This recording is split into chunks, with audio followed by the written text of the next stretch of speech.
S Dianetikou som sa stretla asi v roku 2006, kedy som videla v poličke u svojej kamarátky, s ktorou som bývala na izbe, tú knihu. A v tej dobe som mala veľké problémy s mojím priateľom, kde sme mali komunikačné problémy, nerozumeli sme si, on bral nejaké drogy. Takže ja som si stále lámala hlavu, čo sa deje. Mala som pocit, že ja som ten problém. Dokonca som aj vyhľadala psychologa a on mi dal zaujímavé odpovede, ktoré mi vlastne vôbec nedávali zmysel.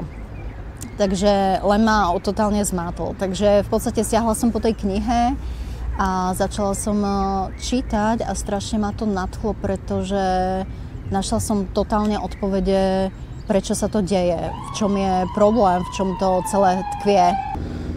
Takže bolo to úžasné, ja som bola nadšená z toho. Vlastne celý problém ako zanikol, ja som knihu dala naspäť do poličky a problém potom bol, že za 10 rokov mi zomrela mamka. A asi si viete predstaviť, v akom stave človek je.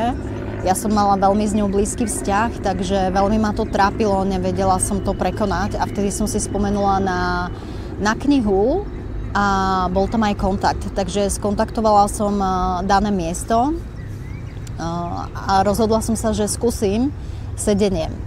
Čo sa mi dialo predtým, keď ona zomrela, je, že som bola fakt mimo. Doslova do písmena. Nevnímala som veci kolem, bola som stále utrapená a ani som nevedela, jak budem vôbec žiť ďalej. Mala som v tej dobe 2 deti, teďkom už máme 3 a vlastne musela som sa o nich starať a tak ďalej, ale človek, keď je v tom žiali, je to veľmi ťažké. Takže rozhodla som sa, že skúsim sedenie. Boli sme tam asi v sedení, myslím, že 1,5 hodiny, možno necelé 2 hodiny. A potom v sezení som znovu získala šťastie, úľavu, ktorá sa nedá ani popsať. Znovu som sa mohla sústrediť na deti a bola som znovu ešte v lepšom stave v podstate, v akom som bola pred tým sezením a vôbec, keď ešte moja mamka žila.